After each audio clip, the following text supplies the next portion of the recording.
Okay, hello YouTube and YouTube subscribers. Today I'm going to bring you a video on Otocinclus SP, also known as Catfish. And I might be a bit negative in this video, and I'm just going to say to flat out avoid Otocinclus catfish. And the following reasons for that is because they are wild caught, and being that they're wild caught, they aren't as adaptable to the types of different water parameters you can occur in captivity. Now in nature, they tend to live in slightly acidic to slightly alkaline water, and the water they live in tends to be soft to slightly hard also. The temperature requirements, as you can see here, is 20 to 26 degrees, which is basically normal for most fish.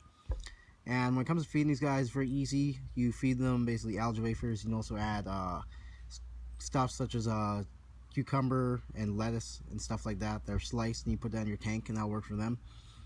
And unfortunately for me, being negative about these guys is mainly just because of the issues with acclimating them to water and keeping them healthy. I've had many issues with these fish in the past. I've had friends who've had many issues with this in the past. As our YouTubers complain about having issues in the past also, which is unfortunate because this is a very good algae eater. Now, unlike other plecos, such as the common pleco, this species is not particularly picky with the type of algae it eats.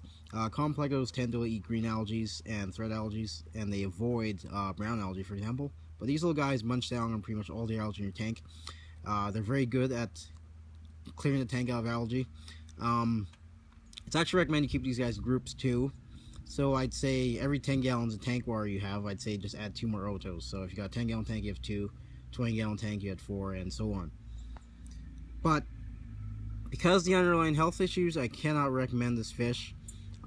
If you have a small tank, I'd instead go for something like a bristlenose catfish instead, or even a pit bull pleco. They're said to be much hardier. They're a lot less delicate, and they're just all around better to keep than the Otocat. But the Otocat, it has no aggression issues whatsoever. It's completely placid. It mixes well with pretty much any South American or African or even Asian fish that are non-aggressive. It's good for a small community tank.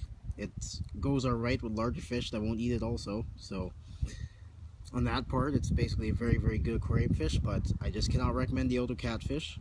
And this might be my shortest species profile ever, but I'm saying avoid the Otocat. Instead, if you got larger tanks keeping small fish, I'd go with a pleco. Go with a larger type of pleco instead. You can even try flying foxes, stuff like that. Avoid the Otocat unless you are going to put up with some headaches. The Otocat to me is just like the dwarf Grammy. It gives me headaches. Thanks for watching. Please rate, comment, and subscribe.